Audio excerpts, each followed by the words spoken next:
Je vous le dis du fond de mon cœur.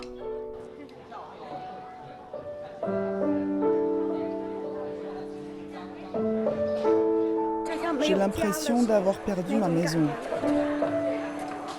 On va partir d'ici provisoirement.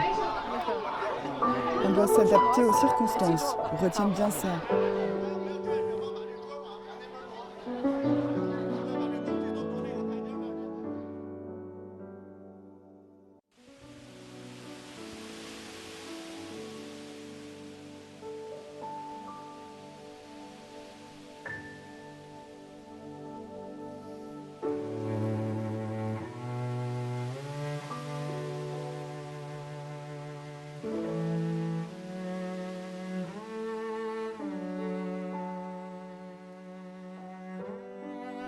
Nous sommes audiodescripteurs de films. Lui, il est de chez nous, c'est le président de notre association. Je vais trouver un autre studio pour qu'il aille négocier. Mieux vaut que ce soit gratuit, mais rien n'est sûr. Nous faisons en sorte que nos services entrent dans les vrais cinémas. Du coup, on a téléphoné à des cinémas pour essayer de trouver des locaux.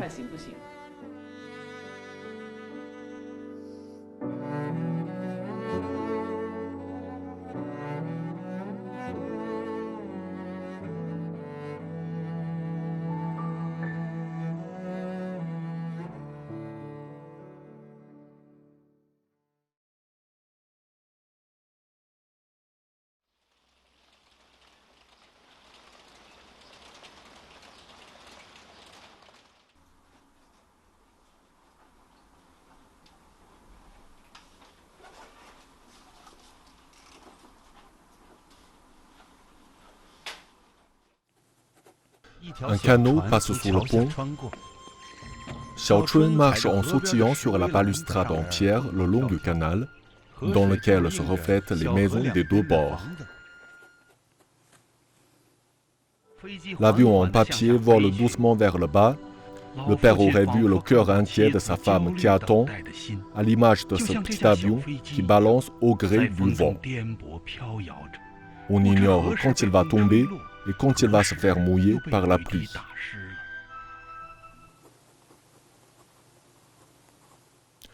En 2004, un ami aveugle est venu chez moi. Le premier film que je lui ai raconté est de Terminator. Je lui décrivais les scènes, comment était le personnage, quelle arme il avait, quel habit il portait, s'il conduisait une voiture, quel type de rue elle a traversé et quel a été l'effet de l'explosion qui s'est produite. Quand j'ai terminé ma description, je l'ai observé, le bout de son nez suintait. La sueur lui perlait aussi au front. Pourtant, il ne faisait pas chaud du tout.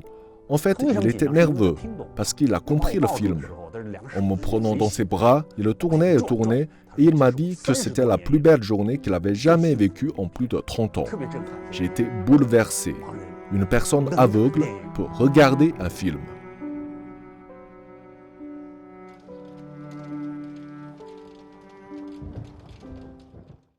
L'audiodescription d'une représentation visuelle, notamment quand il s'agit des films, n'est pas une simple description des images. Elle est recréée par nous. C'est une forme composée de la représentation visuelle. Par exemple, il y a une grosse mouche sur un brin d'herbe. C'est différent cette fois. La caméra la filme par l'arrière, elle tient son aile avec une de ses pattes arrière et la dépoussière avec une autre. C'est vraiment comme des mains, vous voyez. Je peux prendre n'importe quel bout de papier pour gribouiller dessus.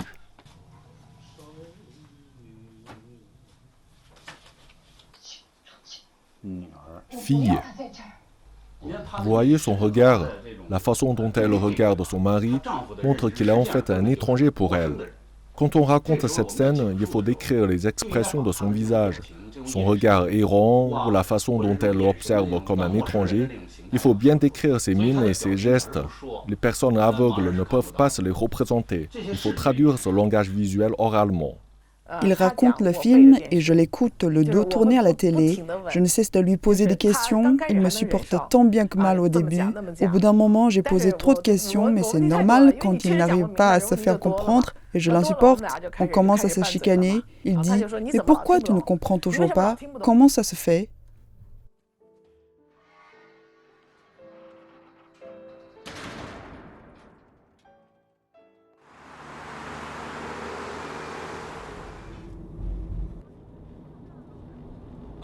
Je suis maintenant au niveau du deuxième périphérique. Sans enceinte, je ne peux pas raconter des films. Pourquoi il faut que j'apporte une enceinte, au cas où? C'était vraiment marrant une fois, quand je n'avais pas les miennes, on m'a trouvé 2 enceintes toutes petites comme ça, et m'a demandé de raconter des films avec elles. J'ai dit non, ce n'est pas possible. C'est indécent pour les oreilles des personnes aveugles.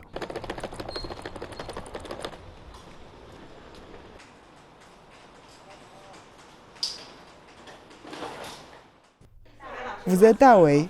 Oui, on voudrait essayer la projection du film. D'accord. Entrez et prenez place. Asseyez-vous où vous voulez. On se met où? Asseyez-vous là, par ici. J'aime tous les films que vous racontez. De toute façon, on n'en a vu aucun auparavant. C'est ça, aucun. Tous les films que Dawei raconte sont excellents. Le mari s'appelle Yanshi, Lu Yanshi. La femme s'appelle Wan Yu. Et la fille, Dan Dan. Le film parle de cette famille de 3 personnes. Elle ne sait pas où est son mari. La fille répète les techniques de danse de base. Le prétendu accordeur de piano est arrivé. Accordez le piano. Le mari attend sa réaction. Ses bagages sont posés par terre. Elle ne s'attendait pas à ce qu'il y ait autant de bagages, parce qu'elle a oublié son mari. Il la trouve sans doute trop polie, il est gêné. Leur relation semble donc peu intime. Mais pour Feng Wanyu, elle est déjà assez chaleureuse envers un inconnu.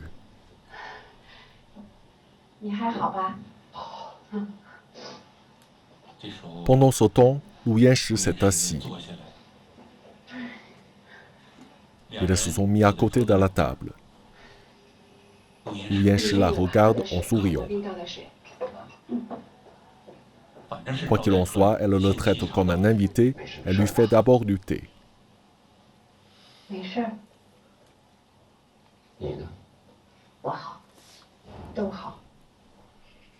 Feng Wanyu ne le traite pas du tout comme son mari. En buvant son thé, elle réfléchit. Cet homme lui semble familier, mais elle ne se rappelle pas qui il est. Puis, Lu Yanshi sent qu'il y a quelque chose d'étrange.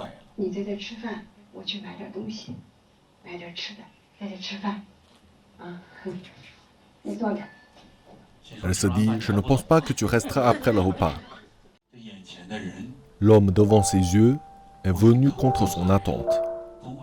Feng Wanyu va lentement vers lui. Elle a la bouche ouverte. Lu Yanshi ne se retourne pas. Il continue de jouer du piano. Feng Wanyu marche vers lui. Elle lève lentement sa main droite au niveau de l'épaule de son mari, puis la met dessus. Elle veut observer l'homme qui joue du piano. Elle veut confirmer que l'homme qui joue du piano est Lu Yanshi. Lu Yanshi baisse la tête et tremble.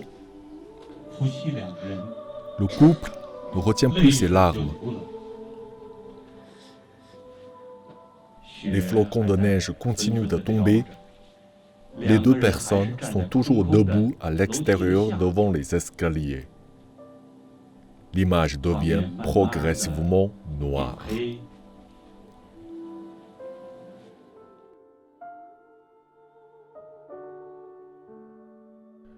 Au début, il y avait beaucoup de doutes. Beaucoup de gens se disaient que comme ils étaient déjà aveugles, il était inutile de leur décrire des films. C'est une opinion. Une autre consiste à dire que les personnes aveugles ne manquent pas d'informations du tout, parce qu'ils écoutent la radio tous les jours et qu'ils obtiennent plus d'informations que nous. Et la troisième est discriminatoire. Ils sont déjà aveugles, ça ne vaut pas la peine de leur raconter des films, ça ne sert à rien. Pouvez-vous les changer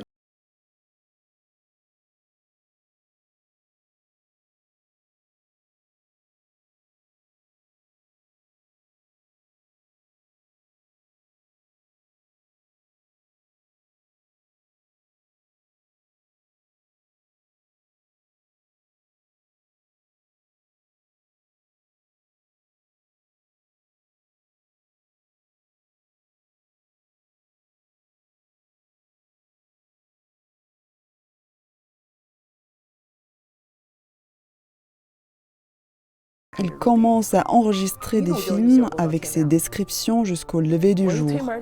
Quand je pousse doucement la porte, je le vois parler devant la caméra, les yeux pleins de larmes.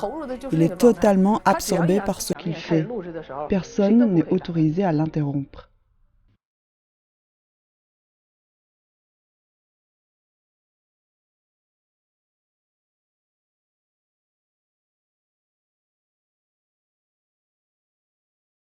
Décrire aux personnes aveugles le monde que nous voyons est un travail plein de bon sens. C'est ce qu'a déclaré le secrétaire général Xi Jinping. Raconter des films aux personnes aveugles est un travail plein de bon sens, parce que personne n'a fait ce travail avant moi, mais les personnes aveugles en ont grandement besoin.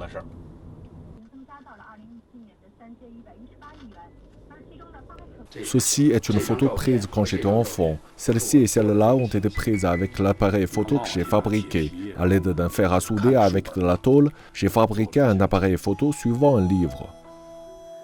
Avant de nous engager au service du public, j'ai travaillé dans la distribution cinématographique et télévisuelle. J'ai aussi travaillé dans une entreprise étrangère et au ministère de l'Industrie aérospatiale. À cette époque, Tao Wei avait son entreprise de décoration. Et avant cela, il avait travaillé à l'Institut de géologie et de géophysique. Alors, à l'époque, il a décidé de se lancer dans les affaires. Il avait beaucoup de repas d'affaires. Mais ce n'était pas la vie qu'il voulait, alors il a commencé à poursuivre sa propre vie.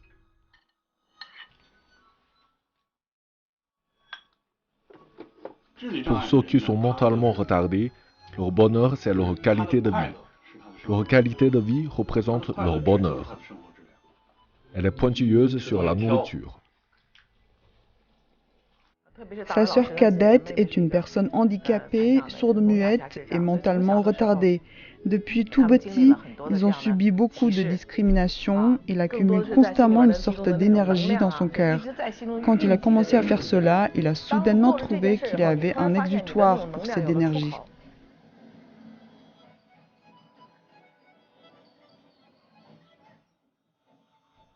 Nous étions à court d'argent, nous avons donc été obligés d'en emprunter à des parents et à des amis. Ça va si vous empruntez une fois ou deux fois, mais il ne faut pas exagérer, ils ne seraient pas d'accord. Des membres de nos familles ne nous permettaient plus de venir les voir. Ils pensaient que nous n'en voulions qu'à leur argent. Alors nous étions persona non grata. Ils pensaient que quand nous ne pourrions plus joindre les deux bouts, nous jetterions l'éponge. As-tu pris le médicament aujourd'hui? Oui, je l'ai pris pour le matin, pas pour le midi. Je suis né en 1958.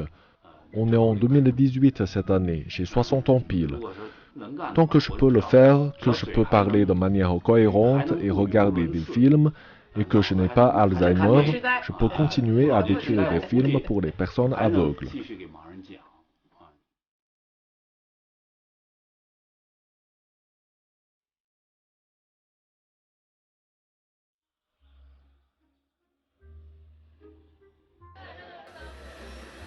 Je viens d'amener une personne de Tongzhou. Tongzhou? Oui, c'est plus loin encore. Wang Yunping. Combien de temps lui faut-il pour venir ici? Il doit se lever vers 6 heures.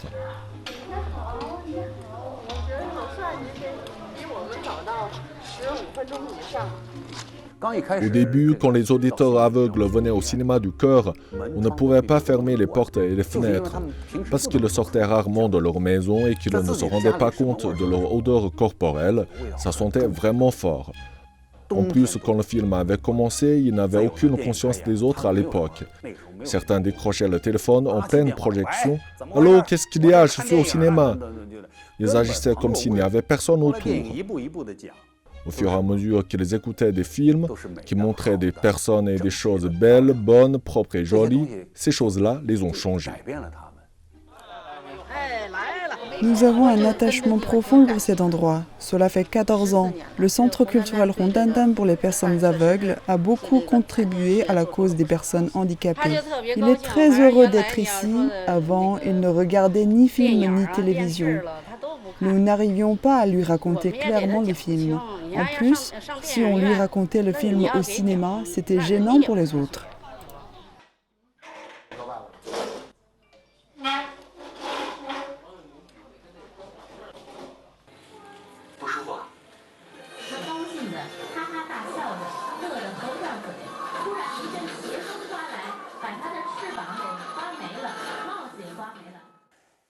Les fauteuils sont larges et doux dans tous les cinémas, n'est-ce pas? Au cinéma du cœur, les chaises sont dures et petites, parce que nous ne pouvons pas en mettre de grandes. Si nous en mettions des grandes, cet endroit ne pourrait plus accueillir autant de monde. La pièce est trop petite. Ne pas pouvoir les laisser s'asseoir sur une chaise confortable pour apprécier des films, ça, c'est un devoir auquel nous manquons, à mon avis. Le 2 mai, nous avons reçu une notification. Le Centre culturel Rondandan et le Cinéma du Cœur sont sommés de quitter les locaux au 79 dans les 30 jours à venir. Déménager? Oui, les personnes, les ordinateurs, les bureaux, les chaises et l'équipement, c'est simple, parce que vous pouvez aller y jeter un coup d'œil. Si c'est trop spacieux, cela ne vaudra pas le coup.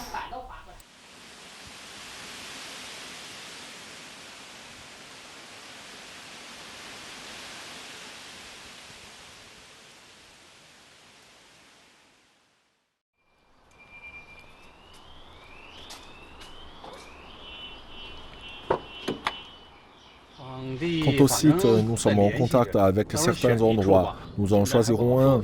C'est difficile à dire maintenant, car après le 26 mai, nous avons fait appel à la Société pour la recherche.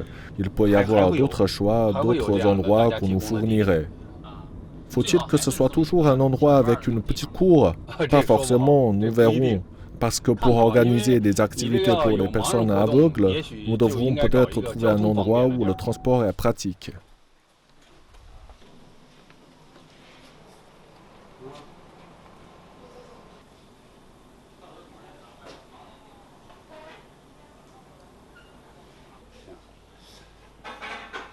Nous ne savons pas combien de personnes viendront demain. Je pense que ce n'est qu'en persistant à faire quelque chose et à donner que quelques personnes peuvent progressivement en entraîner davantage à faire la même chose. Nous avons maintenant des responsabilités envers les personnes aveugles. On ne peut pas s'y soustraire.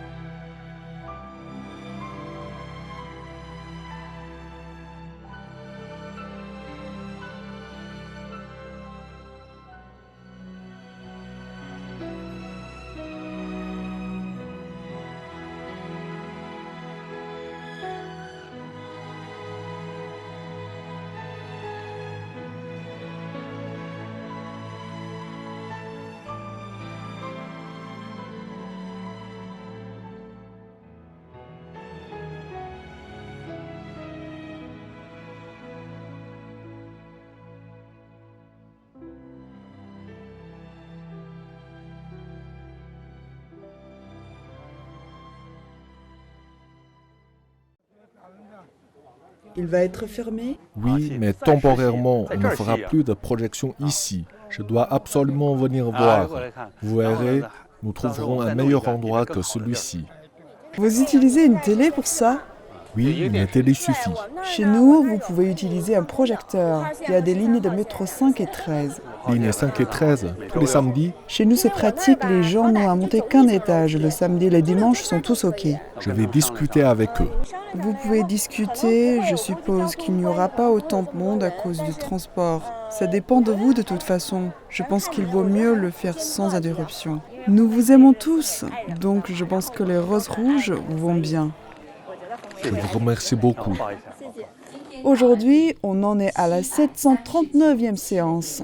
Après avoir travaillé dur pendant 14 ans, nous accueillons aujourd'hui une cérémonie de fin d'études. Nous invitons Da Wei, que nous aimons du fond du cœur, à nous décrire le film.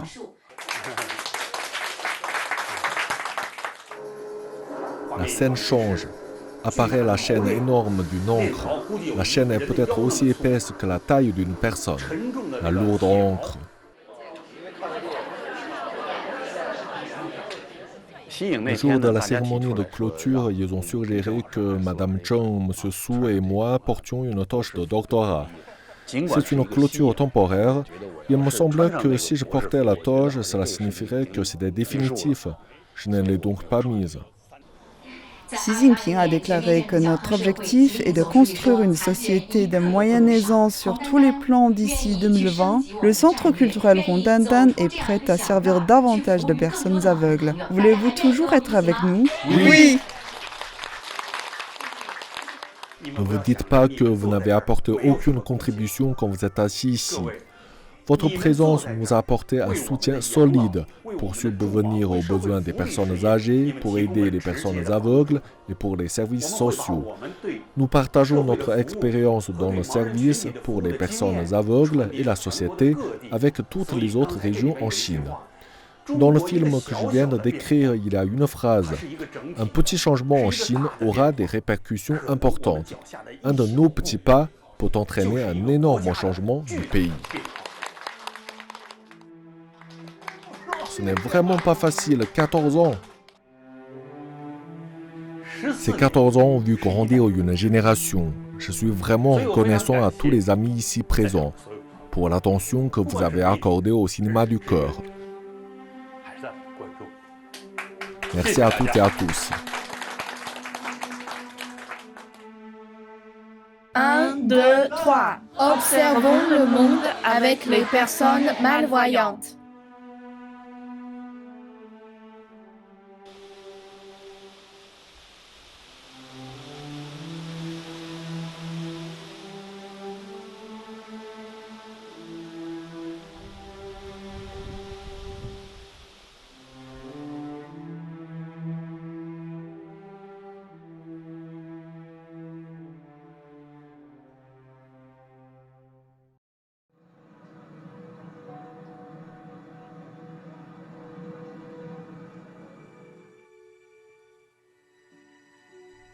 Se produire dans le magnifique Golden Hall est peut-être le rêve de beaucoup de gens comme Wang Cailing.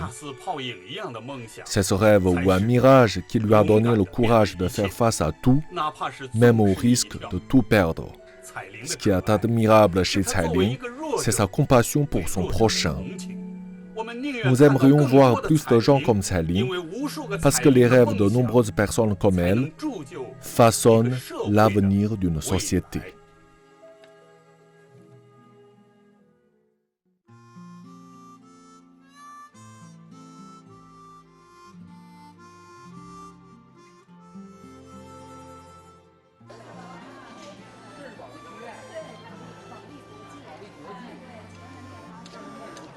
Nous faisons des efforts inlassables pour l'égalité et la liberté.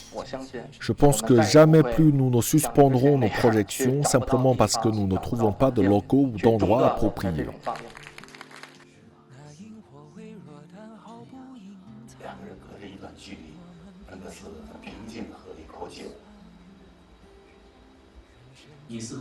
Aujourd'hui, même en entrant dans le cinéma, j'ai dit à mon ami, ce sera désormais impossible de décrire des films ici. Plus tard, je lui ai dit, heureusement que je n'ai pas fait de Barry. C'est quelque chose à quoi je ne m'attendais vraiment pas.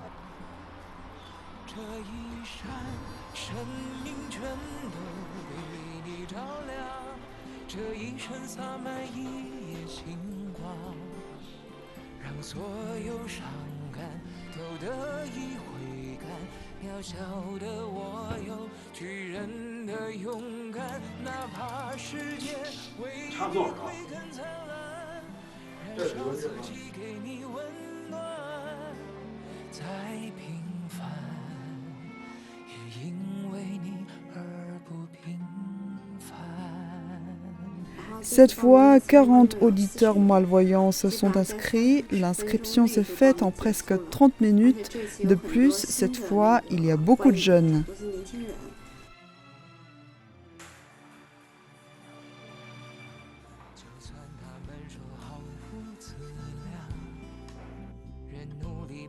Le film décrit au cinéma du cœur tous les samedis est un élément indispensable de la vie culturelle des personnes aveugles. Donc nous devons y aller. Je pense que le fait de pouvoir profiter des films récents sortis en salle de la même manière que les personnes qui ne sont pas aveugles, c'est différent de recevoir un coup de main lorsque je traverse la rue. Là se trouve la véritable égalité.